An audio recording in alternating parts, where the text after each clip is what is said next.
오늘 이 아침 우리가 함께 묵상할 말씀은 요엘 2장 28절에서 32절까지의 말씀입니다. 이 말씀을 함께 읽고 오늘 이 아침 우리에게 주신 하나님의 말씀의 은혜를 함께 나누도록 하겠습니다.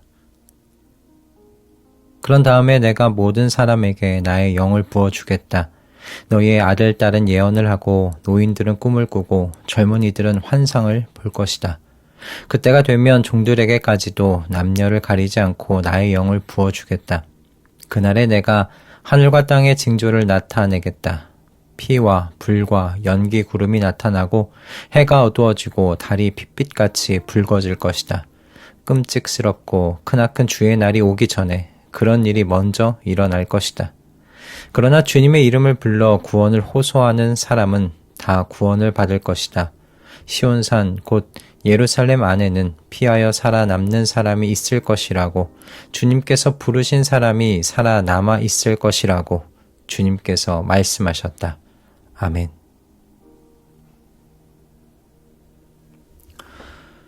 다들 청소년 시절이나 청년 시절에 수련회를 다녀온 경험들을 가지고 계시지 않을까 싶습니다.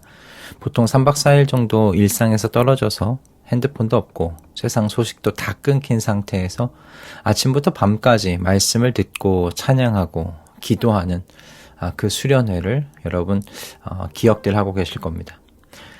그런 수련회의 마지막 날쯤 되면 어떻습니까? 정말 가슴이 뜨거워지고 하나님과의 사이가 한층 가까워진 것 같고 그렇게 그동안 내 안에 짓눌렸던 어떤 그 답답함들이 다 풀려나간 것만 같은 그런 영적인 자유, 어떤 영적인 감각이 찾아오곤 하지 않았나 싶습니다. 요즘 말로 표현하면 일종의 디톡스가 된 듯한 느낌이죠. 여러분들도 비슷한 경험들 다 가지고 계시리라 생각합니다. 이렇게 수련회를 마무리하고 일상으로 내려오게 될 쯤이면 마음에 굳게 우리가 다짐을 해보게 되지 않습니까? 야, 이제 정말 다르게 살아볼 거야. 새벽 깨우고 말씀을 가까이 하고 작은 일에도 짜증내지 않아 봐야지. 부모님이 아무리 내 발작 버튼을 눌러도 화내지 않을 거야. 이런 다짐과 결단을 하며 자신감을 가지고 일상으로 내려오지요. 저는 그랬습니다.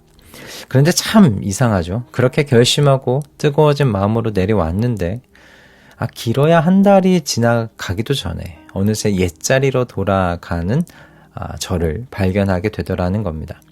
새벽을 깨우는 건 몇 번의 타협을 거치면서 사라지게 되고 성경은 생각날 때만 펼쳐서 읽게 됩니다. 그리고 부모님이 버튼을 누를 때마다 짜증을 내고 있는 나 자신을 마주하게 되는 거죠. 그럴 때면 이제 생각하게 되는 겁니다. 나는 도대체 왜 이러나?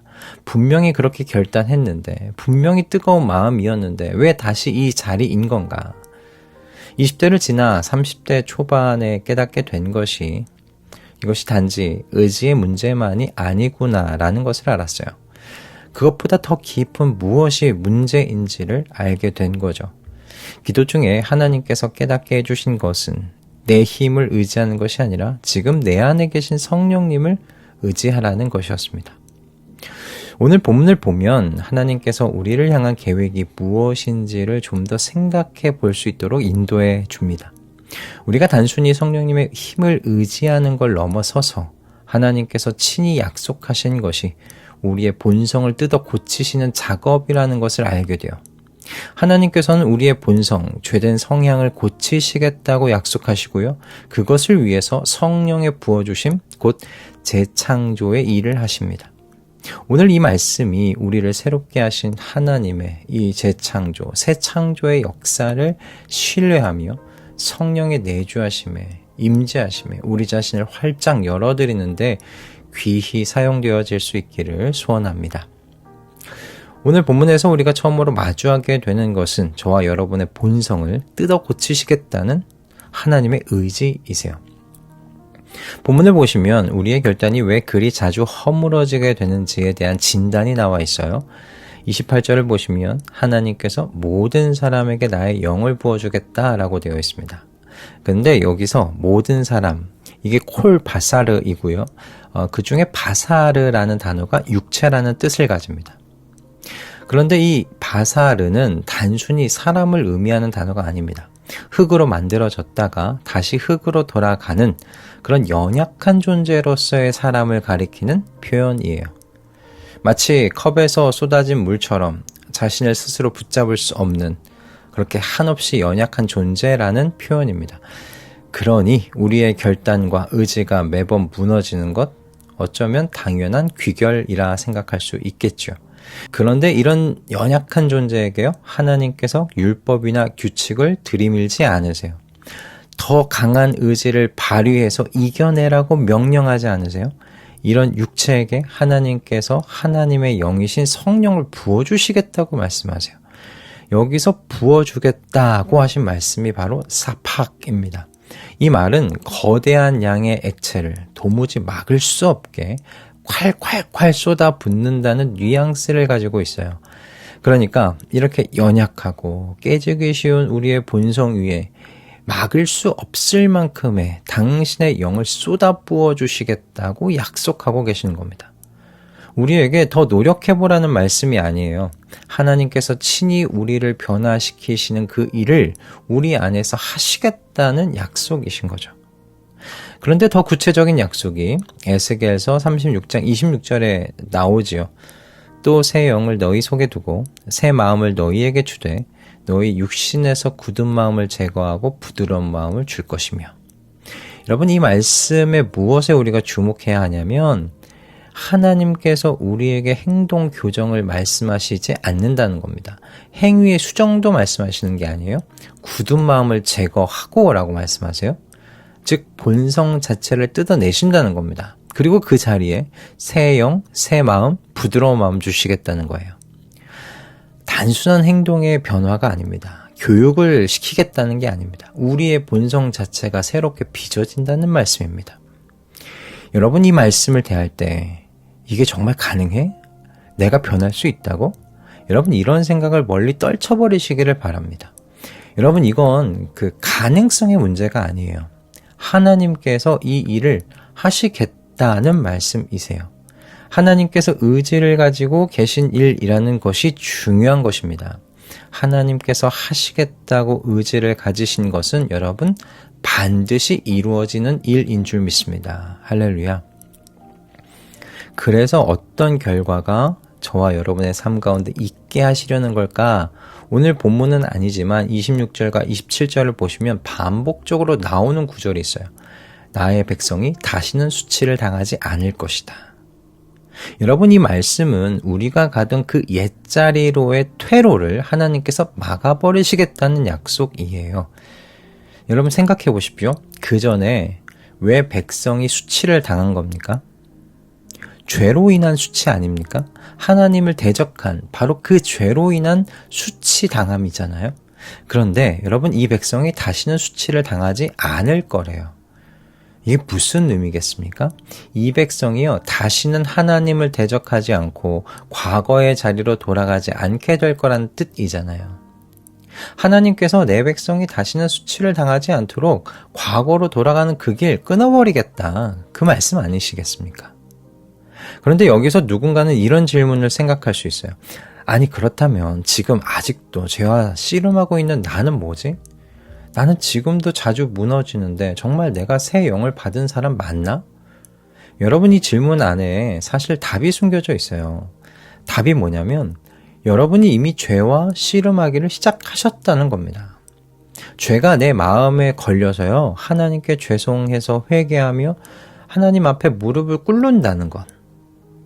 여러분, 이 자체가 성령께서 여러분 안에서 그리고 우리 안에서 일하고 계시다는 분명한 증거지요. 본성이 옛자리 그대로 있는 사람은요, 죄와 씨름조차 하지 않습니다. 잘못을 해도 마음에 동요하지 않아요. 여러분, 새 창조의 실제는 완벽함이 아니라는 것을 기억하시기 바랍니다. 그 완벽함은 훗날 부활의 몸을 입었을 때 이루어질 겁니다. 새 창조의 현재의 실제는요, 방향이 바뀌었다는 거예요. 완성이 아니라 진행 중이라는 거예요. 수치의 자리로 돌아가지 않고 넘어진 자리에서 주님을 향해 다시 걸어가게 되는 것, 여러분, 이 행위가 바로 새 창조의 실제인 겁니다. 그래서 빌립보서 1장 6절 말씀이 저는 이 모든 것을 잘 매듭지어 주시는 말씀이라고 생각했습니다. 선한 일을 여러분 가운데서 시작하신 분께서 그리스도 예수의 날까지 그 일을 완성하시리라고 나는 확신합니다. 여러분 시작하신 분이 저와 여러분이 아니라 하나님 되십니다. 그리고 하나님께서 이루십니다. 시작도 완성도 하나님께서 하십니다. 이 사이에서 우리는 신실하신 하나님을 신뢰하면서 매일 새롭게 성령의 임재 앞에 나 자신을 열어드리는 일을 하면 되는 거예요. 그러니까 매일 아침 주님, 오늘도 저를 주님께 맡겨드리겠습니다. 제 안에서 시작하신 그 일을 오늘도 이루어 가 주십시오. 저를 완전히 통제하여 주시옵소서.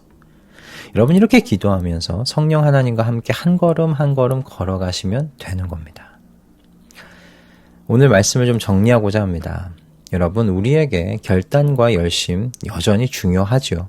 새벽에 일어나는 거룩한 결심, 죄를 끊으려는 그 열심 여러분 귀합니다. 그러나 오늘 본문이 우리에게 들려주는 메시지는요. 우리의 방향이 그저 그 죄와 씨름하는 데만 머물러서는 안 된다는 거예요. 오늘 우리가 진짜로 향해야 하는 방향은 연약한 우리를 그대로 두지 않고 새 영을 부어주시는 하나님, 우리의 본성 자체를 뜯어 고치시는 그 새 창조의 하나님께 매일같이 나를 열어드리는 열심, 결심이라는 겁니다. 여러분 그 죄 한 가지에 나의 시선이 묶여서 자꾸 그곳으로 끌려가는 것이 아니라 시작하시고 완성하실 신실하신 하나님께 시선을 고정하고 그분의 손에 오늘 하루를 맡겨드리는 우리 말씀동행 식구들 모두가 되시기를 주님의 이름으로 축복합니다. 할렐루야. 기도하겠습니다. 주님, 오늘 아침 귀한 말씀을 우리에게 주셔서 감사합니다. 연약한 저희의 본성을 뜯어 고치시겠다고 약속하신 주님의 그 사랑 앞에 감사와 찬양을 올려드립니다. 매번 무너지는 저희의 결단을 보며 낙심에 빠지지 않게 하시고 그 무너짐 가운데서도 저희를 향한 새 창조의 역사를 그치지 않으시는 신실하신 하나님 바라보게 하여 주시옵소서. 죄와의 씨름조차 성령께서 저희 안에서 일하고 계시다는 증거라는 것 기억하며 다시는 수치의 자리로 돌아가지 않게 하시겠다는 주님의 약속을 오늘도 붙들게 하여 주시옵소서. 시작하신 분께서 또한 이루실 것을 확신하며 주님과 거룩한 동행을 이어가는 오늘 하루 되게 하여 주시옵소서. 예수 그리스도의 이름으로 기도드립니다. 아멘.